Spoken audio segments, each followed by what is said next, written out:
parti? C'est parti. Bien arrivé chez Densa, le podcast en quête des libertés à travers l'authenticité.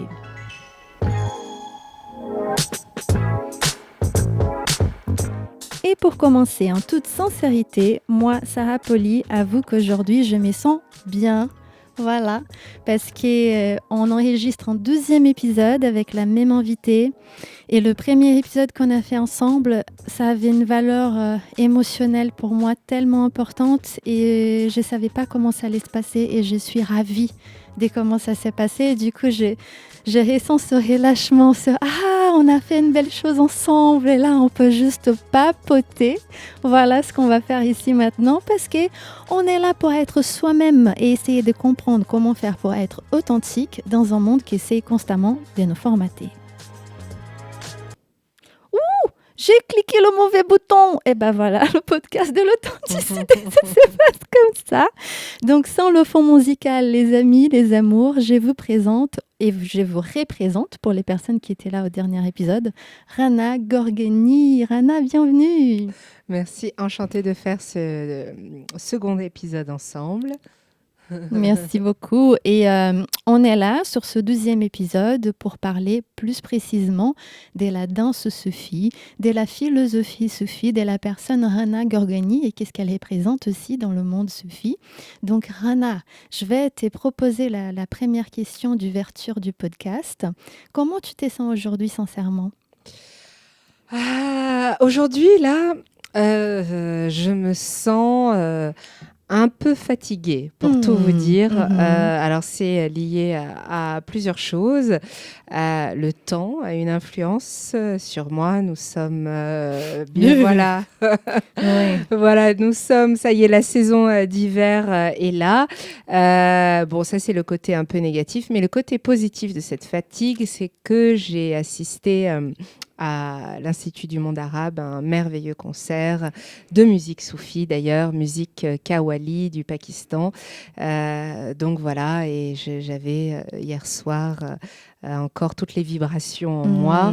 Voilà, couchée tardivement, mais très heureuse d'être ici aujourd'hui et de partager ensemble ce temps. Super. Et est-ce que tu peux nous dire qui tu es ? Moi, je sais, mais l'audience peut-être pas encore. Et ton rapport à la danse soufie ? Alors, tu m'as présentée, hein, je suis Rana Gorgeni et je suis derviche tourneur. Voilà. C'est-à-dire que je tourne sur moi-même, donc je pratique un art spirituel qui s'appelle le sema en turc ou sama en persan et en arabe, et qui veut dire audition spirituelle. Donc, je suis animée non seulement par la danse, mais aussi par la spiritualité soufie, qui est pour moi, oui, une quête de vie, mais aussi une inspiration profonde. C'est mon inspiration artistique, mais aussi une inspiration beaucoup plus large dans le sens de mon rapport au monde et mon rapport aux autres êtres humains. Et je pense que la spiritualité soufie, en fait, a un tel message d'amour qui est... Alors, c'est pas l'amour dans le sens, le sentiment. Hein. Un jour, je t'aime, je t'apprécie, et le lendemain, je suis fâchée avec toi, je ne t'aime plus. Ou voilà, ce que l'on appelle, c'est l'amour matériel. Voilà, c'est comme le temps, d'ailleurs, hein, comme la météo, ça change. Donc, ça fait partie aussi du chemin de l'être humain. Non, je dis amour, c'est... bien sûr, quelque chose qui n'est pas personnifiable, qui est inconditionnel et qui est surtout ce qui fait qu'on est en vie, en fait. Cet amour. Et à l'intérieur de cet amour, il y a l'éternel recommencement, l'éternel renouvellement. Je fais la métaphore avec aussi la météo. Je disais, c'est qu'en fait, l'amour inconditionnel, il est comme les saisons qui se renouvellent et qui se renouvellent tant que l'astre solaire est là et qui donne sa lumière sans choisir à qui il donne sa lumière. C'est ça l'amour dont je parle et qui est présent dans la spiritualité soufie. Et l'autre amour aussi, c'est les rayons. Voilà, c'est les rayons de ce soleil, mais ce n'est pas le soleil et il est changeant, voilà, comme le temps. Et ce n'est pas quelque chose à rejeter, au contraire à accueillir, puisque tous nos différents sentiments nous permettent aussi de reconnaître le chemin. Voilà. S'il n'y avait pas la nuit, eh ben, comment pourrait-on reconnaître la lumière et vice-versa. Et tout ce que je te dis, ce n'est pas pour faire un cours de spiritualité, mais c'est vraiment en fait ce qui m'anime. Voilà. C'est toutes ces pensées auxquelles j'aspire. C'est un chemin. Moi, je suis loin de dire... On dit d'ailleurs qu'un fou ne sait pas qu'il est fou. Un sage ne revendique pas être sage. Et un soufi ne dit pas qu'il est soufi.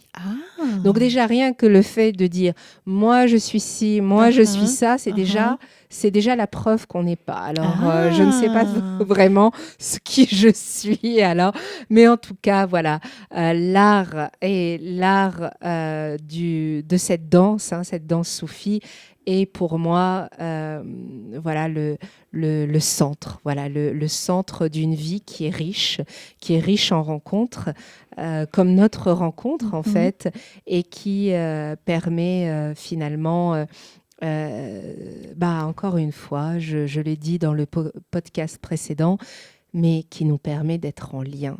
Et ça, c'est merveilleux. Voilà, de créer du lien, nourrir ce lien, retrouver le lien. Et c'est quoi ce lien ? En fait, c'est l'amour. Le lien, ce fil invisible, en fait. Voilà. Et donc... tu m'avais dit tout à l'heure que tu as été beaucoup au Brésil et que tu connais bien ma ville, São Paulo.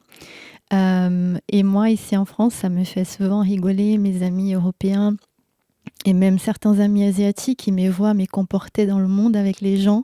Tu vois, on s'est vu, on se connaît pas, on s'est fait un câlin, on s'est fait un sourire. Et j'ai beaucoup cette chose ce lien dont tu parles. Je les ressens avec le vivant, mais en général. Et c'est quelque chose qui, moi, personnellement, j'essaye aussi de nourrir. C'est pas que ça se fait « Ah, je suis toute rose en papillon ». Non, c'est parce que je travaille ça en moi aussi, d'éprouver cet amour, certes, pour mes amis, pour ma famille, pour les gens qui me sont proches. Mais quand je sors dans la rue et que je vois toute cette forme de vie, je sens que toutes ces personnes-là, je me sens connectée et que la puissance et les couleurs de ces liens, c'est juste une volonté et une non-volonté d'y travailler, d'y mettre de son énergie, d'y donner de l'importance. Et du coup, souvent, je me retrouve comme ça, avec des rencontres éphémères avec des personnes inconnues qui sont des rencontres très beaux, pour moi en tout cas, très profonds, très, très sincères et très vraies, même si ça dure un instant. Et j'ai peut-être par le décalage culturel aussi, le fait d'être plus extraverti chez nous au sud de l'Amérique, les gens ici plus introvertis disent « Mais comment tu fais pour parler aux gens comme ça ?» Et j'ai dit en gros, je me sens connectée à ces gens. C'est pas parce que je connais pas son prénom et son histoire de vie qui m'est moins proche que toi. C'est juste qu'avec toi, j'ai plus d'intimité, de temps passé ensemble, des choses racontées. Mais il existe pour moi une autre connexion qui n'a pas besoin de tout ça. Et c'est peut-être justement ce qui est appelé d'amour inconditionnel. Parce que du coup, il n'a pas de condition. Tu existes, j'existe. Et du coup, je t'aime. Enfin, je sais pas, ça me parle tellement ce que tu me racontes. Mais moi, je me souviens quand j'étais au Brésil, alors je ne sais pas si c'est toujours le cas, parce que le cas, ça remonte à quelques années déjà. Mais il y a une chose qui m'avait frappée, c'est que je me suis rendu compte qu'il y a très peu de personnes seules. Et ça, même dans une grande ville en fait, et qui a pas la même notion en fait dans les rapports entre êtres humains. On ne fait pas autant attention, où je parle par exemple de couple, à la différence d'âge, que ce soit peu importe, hein, homme ou femme, enfin vraiment, et j'y ai vu, j'ai senti que finalement l'idée de cercle, être entouré, je pense au cercle parce que dans les cérémonies soufis, que voilà, d'ailleurs je transmets pas que la danse dans le sens le mouvement de tournoiement, je transmets aussi les chants sacrés, les rythmes et les zikrs. Les zikrs, c'est un mot qui vient de l'arabe et qui signifie littéralement le souvenir. Et en fait, ces cérémonies-là, on invoque, on évoque, on prie, mais l'idée de se souvenir, je l'explique comme ça, c'est ramener le présent dans le présent. Parce que le présent, dès qu'on y pense, à l'instant présent, il est déjà passé. Donc le zikr, c'est ces prières psalmodiées que l'on chante et que l'on danse, hein, en cercle souvent, on se tient la main et ça permet d'être en communion, d'être réunis.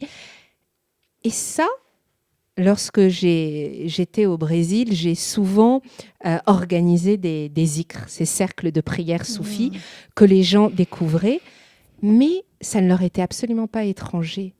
Oui. Parce que cette idée d'être ensemble, de cette communion, j'ai même envie de dire, ça fait partie de la culture brésilienne. Oui.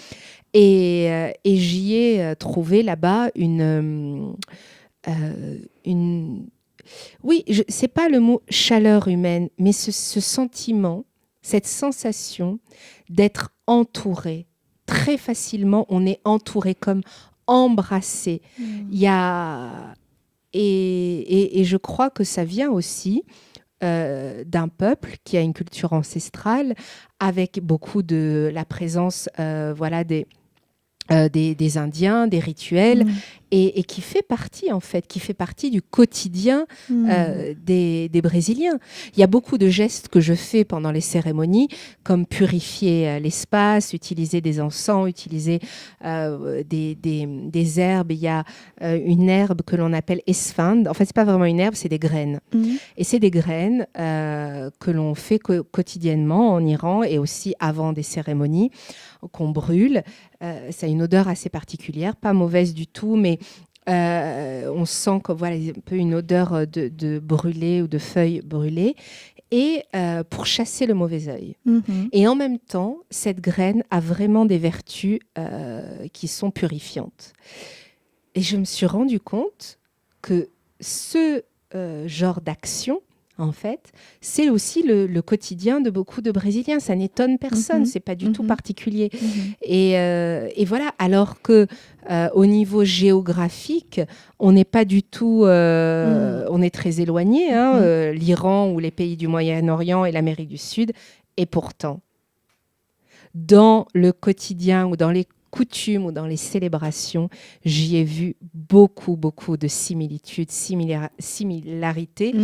Et voilà, d'ailleurs, je dirais que le Brésil, alors bien sûr, je sais qu'il y a énormément de difficultés aussi au Brésil, et aussi la présence de pauvreté, ça bien évidemment, mais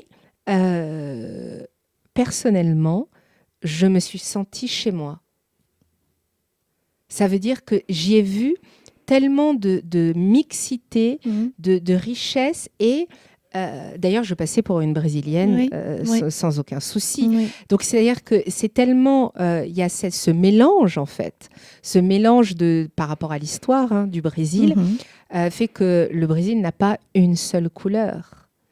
Et ça, je trouve que c'est incroyable. et merveilleux. Et j'espère qu'un jour, tiens, je fais une prière, un souhait, et bien que l'on puisse avoir ça également dans les pays en Occident ou dans un pays tel que la France, que en fait, peu importe la couleur, eh bien, on ne reconnaît pas la nationalité par rapport à la couleur. Oui. Et bien sûr, ça ne veut pas dire que il n'y a pas de racisme. Le racisme, c'est encore autre chose. Oui, c'est encore autre chose. C'est encore autre chose. Mais ça, et d'ailleurs, je sais qu'il y a beaucoup plus peut-être de ségrégation au Brésil qu'en France. Donc ça, c'est encore autre chose. Oui. Mais de marcher, il y a vraiment deux pays où on ne m'a jamais posé la question sur mes origines. C'est l'Iran, le pays d'où je viens. J'ai envie de dire, je ne suis même pas née en Iran, mais bon, mes deux parents viennent d'Iran et donc j'ai gardé cette culture. Hein. D'ailleurs, je suis vraiment franco-iranienne, mais je suis née en Allemagne, donc c'est ça aussi qui me donne aussi ce sentiment d'appartenir en fait de pas appartenir à un seul continent. Oui. Mais donc ça a été en Iran. Où la première fois que j'y suis allée, j'avais 14 ans. Donc, c'est encore une autre histoire, mais j'y suis allée assez tard. Et pour la première fois, en fait, je ne me sentais pas étrangère. Bien que le sentiment d'être étranger n'est pas forcément un mauvais sentiment. Oui, moi, je suis très fière en France de pouvoir partager ma culture, de voir l'intérêt et d'être considérée autant française que iranienne. Pour moi, c'est une force, attention. Mais je parle d'une sensation. Et donc, je l'ai eu en Iran et au Brésil. C'est intéressant, hein, ce sentiment de ne pas être étranger. Alors, j'ai eu la chance aussi de voyager dans beaucoup de pays du Maghreb. Mais je ne sais pas pourquoi. Au Maghreb, souvent on m'a demandé quelles sont mes origines. Ah ouais. Donc voilà. Okay. Donc voilà. En Tunisie, on me reconnaît pas forcément comme une Tunisienne. Au Maroc, pas forcément comme une Marocaine. Donc on comprend que j'ai des origines qui viennent d'Orient, mais exactement où, il y a un peu des doutes. Voilà. Et ces doutes, je les ai ni ressentis en Iran ni au Brésil. Donc et c'est intéressant, on se rencontre aujourd'hui. Absolument. Si. À savoir qu'Irana, avant d'arriver ici aujourd'hui, elle ne savait pas que j'étais brésilienne. Non, j'ai découvert ça. Ça m'a fait vraiment plaisir. Oui, c'est un pays qui est cher à mon cœur, merveilleux et pareil, qui ne peut que finalement... D'ailleurs, il y a une telle lumière au Brésil et une beauté... et le peuple, en fait, tout est là au Brésil pour être dans un climat serein et pourtant, parfois, voilà, les hommes ont, je dirais, font barrage à la nature. Oui, mais c'est ça, c'est une histoire de nature. Je crois que tu as mis le doigt. C'est une forme très naturelle et spontanée et assumée, authentique d'être. Et ça, pour les personnes qui veulent le contrôle, c'est quelque chose qui effraie, je crois. Donc, c'est pas par hasard qu'il existe autant de diversité, des libertés et des beautés au Brésil et que du coup, il existe aussi tellement de racisme et de ségrégation. C'est quelque chose que j'ai appris à comprendre, que c'est la peur. Tu parlais d'amour, de l'amour... essentiel, de l'amour sincère, de l'amour inconditionnel. Et je crois qu'il y a aussi la peur qui existe dans ce monde. Et je trouve souvent qu'on a le choix, en tout cas quand moi je me sens un peu perdue, je sens qu'il a de l'amour en moi et je sens qu'il a de la peur en moi. Et la différence, c'est sur quel sentiment je vais me baser pour définir mes actions. Et je crois qu'il y a beaucoup de gens qui décident leur action inconsciemment en se basant dans leur peur et en voyant du mal, lui n'existe pas. Et ça, au Brésil, malheureusement, on connaît, mais moi, je concentre mon regard et mon énergie et mes actions sur les choses belles et sur toute cette diversité et sur ces retours que j'ai aussi des étrangers qui vont au Brésil et qui ont des témoignages très similaires en fait.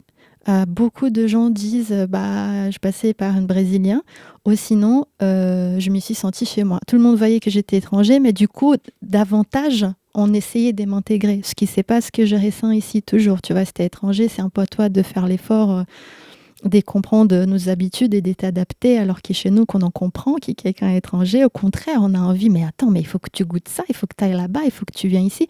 Et du coup, il y a ce phénomène que tu parlais d'entourage, on va l'entourer parce qu'on sait que du coup, il est là tout seul, il connaît personne, non mais attends, on va lui faire plein de câlins et tout, et tout, et tout.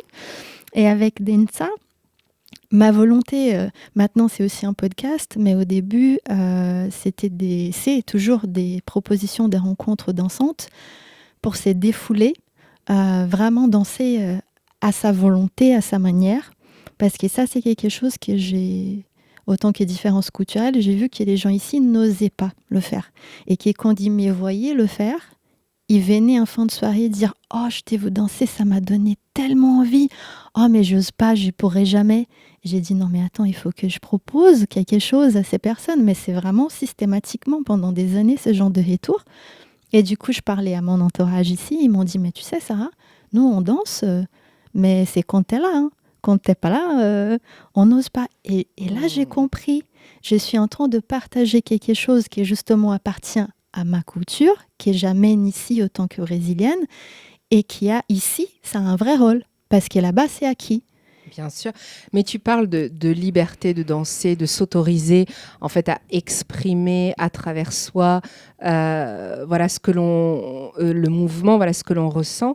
Mais je ne sais pas si tu as entendu parler d'ailleurs c'est très présent aussi aux États-Unis, ecstatic dance. Ah oui. Donc c'est des séances. J'y ai participé une fois d'ailleurs, et en fait c'est des séances où les gens se retrouvent pour danser. Donc, et il y a souvent un DJ ou maître de cérémonie.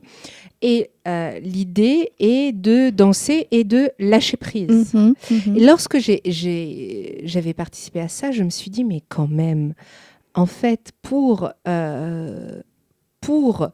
oser exprimer le mouvement sans réflexion, sans peur du regard de l'autre et de jugement, on a créé carrément des séances. Ouais. Comme une activité, comme un hobby. Alors, c'est pas du tout une activité où finalement on apprend quelque chose, c'est pas un cours. Et je trouve ça, c'est formidable. Mais quand même, ça veut dire que la personne, elle a besoin pour s'autoriser à être, voilà. À être, elle a besoin d'être dans un cadre qui l'autorise. Donc là, c'est prévu pendant 2 heures. Je danse, je me la. Mais ça, ça devrait être n'importe où. Dès qu'il y a de la musique, chez toi, chez des amis, dehors, à un concert. Et c'est ça. Et je pense donc quand je cite Rumi, c'est parce que c'est vraiment toute la pensée de Rumi, c'est ce qui, en tout cas, m'inspire dans mon art, et donc ce grand poète mystique persan.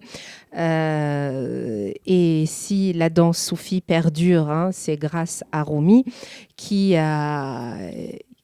sans vouloir raconter l'histoire de Rumi, parce que je sais qu'on n'a pas beaucoup de temps à passer ensemble, mais c'était un grand religieux ou théologien. Et puis un jour, il rencontre un grand mystique qui s'appelait Shams, qui va l'initier à la danse, à la musique, à cette voie spirituelle particulière, et il va lui transmettre en fait quelque chose qui va faire de lui un poète. C'est-à-dire, il va lui transmettre une telle connaissance justement, je dirais, il faut voir comme si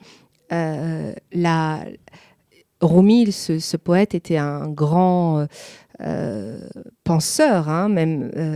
Mais c'est comme si il est allé, lorsqu'il rencontre Shams, ce mystique Shams, si on pense à la connaissance comme une noix, à casser la coquille de la noix et est allé vraiment au centre de ce qui est invisible dans la noix, mais qui fait qu'elle naît.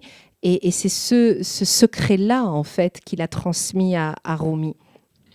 Et quand Rumi va se mettre à danser, à pratiquer le sama, il va déclamer de la poésie. Et sa poésie, elle est habitée par toutes les paroles de Shams, de ce grand mystique. Et il y a dans une phrase de Rumi qui est merveilleuse et qui est pour moi aussi la clé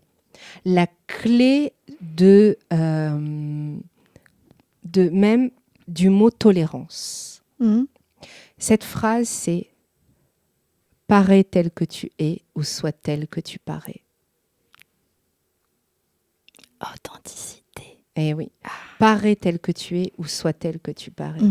Et si j'applique cela à moi-même, et si chacun de nous applique cela, eh bien, il n'y a que acceptation et tolérance. Absolument. Et cette phrase vient des célèbres 7, il y a 7 conseils de Rumi, et les 7 conseils finissent par cette phrase parais tel que tu es ou sois tel que tu parais. Et souvent, c'est quelque chose que je me dis, enfin bon, je ne sais pas si ça m'habite maintenant, cette phrase, elle est présente, mais qui habite ma danse. Vraiment. Et puisque c'est un conseil, en tout cas, que j'ai pris à cœur, c'est aussi un conseil que je transmets. C'est-à-dire, bon, finalement, oui, bien sûr, j'enseigne la danse et j'enseigne la technique, mais derrière ça aussi, j'enseigne, ou du moins j'essaie de transmettre la pensée de Rumi. Et cette phrase-là, je l'ai dit à beaucoup, beaucoup de personnes qui sont venues apprendre avec moi cette danse. Et à un moment donné, quand je sens qu'il faut juste cette clé, que je donne cette clé pour... eh bien, je dis cette phrase, parais tel que tu es ou sois tel que tu parais, parce que la personne, elle a encore quelque chose à montrer qu'elle ne montre pas. Et si elle montre ça, eh ben c'est là où la danse devient mystique, je crois. C'est là où cette idée de l'invisible devient visible. Voilà, l'invisible devient visible. Et à travers cet invisible, eh bien, je révèle qui je suis. C'est ça. Donc, c'est intéressant, tu dis juste m'exprimer dans l'espace. En fait, il ne s'agit pas juste de faire des mouvements et de s'éclater, mais en fait, c'est juste être, exister, absolument. Exister, oser être. En liberté. Parce que ce qu'il t'a dit... ça me touche aussi beaucoup parce que c'est partie de la philosophie des Densa que je fais très attention. Il ne faut pas un cadre pour être libre. C'est bien le contraire. La liberté, c'est quelque chose d'intérieur. Même si quand on pense à la liberté, on pense à l'extérieur, à les grands landscapes et tout ça. C'est quelque chose qui nous habite. Et dans Densa, effectivement, en tout cas pour danser, je ne propose aucun enseignement parce que je veux que l'expression vienne de la personne, justement. Mais surtout, il n'y a pas de cadre parce que je souhaite que les gens qui viennent danser, ils comprennent que ça les habite, en fait, et qu'ils peuvent être comme ça n'importe où. Et du coup, chaque rendez-vous, c'est dans un lieu différent, avec un style de musique différent, et c'est jamais quelque chose... c'est jamais chez moi. On va s'approprier de la ville, on va aller là où on n'aurait peut-être pas le courage d'aller tout seul. Et la pratique, entre guillemets, existe, encore une fois, dans l'idée des s'entourer. C'est-à-dire, OK, pour toi, tout seul, c'est trop difficile, sauf que tu n'es pas tout seul, en fait. On existe et on existe avec toi. Et parmi nous, il y a la diversité. Et dans la diversité, tu vois des gens qui permettent de s'exprimer. Et ta gêne, en tout cas, ce que j'observe des gens, ils sont moins gênés de s'exprimer parmi d'autres personnes qui s'expriment. Et petit à petit, je vois des personnes qui comprennent ça et qui sortent avec leurs potes. Et c'est le pote qui danse et qui fait danser les autres potes. Et j'ai des gens qui m'ont dit qu'ils ont découvert, par exemple, leur bisexualité grâce à nos rencontres. Parce que c'est la première fois qu'ils ont senti leur corps connecté à leur vraie personnalité, à leur existence. Donc, je commence à avoir des petits retours comme ça. Et effectivement, ça me touche quand tu parles. C'est très bien qu'il existe des cadres, qu'il existe des cours pour aider les personnes qui ont besoin de ça. C'est pas du tout un jugement. Mais si on parle de chez nous, en tout cas du Brésil que je connais, et de ce que je peux apporter ici, c'est... Je souhaite aux gens de retrouver cette liberté à l'intérieur d'eux. Qui c'est cette phrase que tu nous as offert. Mais c'est avant tout ça, et même j'irais jusqu'à dire que cette liberté qui est avant tout intérieure m'aide justement à me sentir bien dans le cadre. Oui, aussi. C'est ça en fait. Aussi, parce qu'on est cadré. Et là, le cadre me permet d'évoluer, mais pas... pour moi, ça a beaucoup de sens, en fait, parce que c'est pas quelque chose de négatif. D'ailleurs, moi, ma transmission, elle est très cadrée. C'est d'ailleurs assez rigoureux, mais pas dans le sens inverse. C'est-à-dire, ce qui me paraît étrange, c'est d'aller dans un cadre pour s'autoriser à la liberté. Oui. Tu vois c'est pas en pratique pour t'aider à la trouver, c'est plutôt une parenthèse où tu peux l'exprimer. Voilà. Et c'est cette parenthèse-là, je pense, qui est dommage parce que du coup aussi inconsciemment, c'est comme si on se conditionne à se lâcher, ou moi je dirais... plus précisément, le lâcher prise, un des moments s'autoriser à un lâcher prise, et puis dans d'autres cas, ne pas s'autoriser à être. Et je pense aussi, bon après c'est une recherche, mais et qui est pas toujours facile, mais être un. Ça veut dire quelles que soient les circonstances, ne pas... Bon, tous, dans différentes situations, bien sûr, on va montrer différentes parties de nous-mêmes, mais quand même aspirer, c'est aussi ça, être vrai. Être vrai. Est-ce que je peux profiter du coup pour te poser la dernière question du podcast, parce qu'elle est liée à ce que tu es en train de dire. J'aimerais savoir, qu'est-ce que c'est l'authenticité pour toi ? Eh bien, l'authenticité, c'est...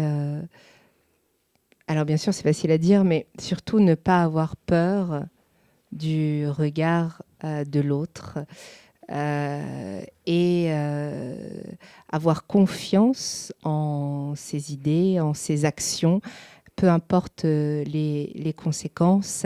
Et je crois que ces deux points-là nous amènent vers l'authenticité et bien sûr la sincérité. Mais c'est surtout l'authenticité, ne pas avoir peur du regard de l'autre. Voilà. C'est magnifique. Reste avec nous, Rana, reste avec nous. C'était Rana Gorgoni chez Densa Podcast avec moi, Sarah Poli. Rana, merci beaucoup. À bientôt, j'espère. Ah bah oui, avec grand plaisir. Vous pouvez savoir plus sur la pratique Sufi et les cours aussi, si je peux me permettre de proposer tes cours à l'audience sur danse-soufi.com. Vous pouvez aussi chercher Rana Gorgoni dans les réseaux sociaux et je vais vous mettre bien sûr tout en lien dans le descriptif de cet épisode. Donc Densa Podcast est diffusé sur YouTube, sur Radio Rap TZ et bientôt sur Spotify. Et vous pouvez participer à une mini-enquête que je propose à chaque fin d'épisode pour savoir plus sur votre rapport à l'authenticité. Vous pouvez aussi vous inscrire à la newsletter Densa sur sarahpoli.com/Densa. Et rappelez-vous qu'une fois par mois, je propose une rencontre dansante entre introvertis et extravertis pour se défouler comme chacun en a envie. Rana, t'es invitée et t'es la bienvenue quand tu veux, bien sûr. C'est un exercice d'authenticité. Donc voilà, je vous invite maintenant à entendre le témoignage d'un auditeur et je vous attends au prochain Densa. Ciao!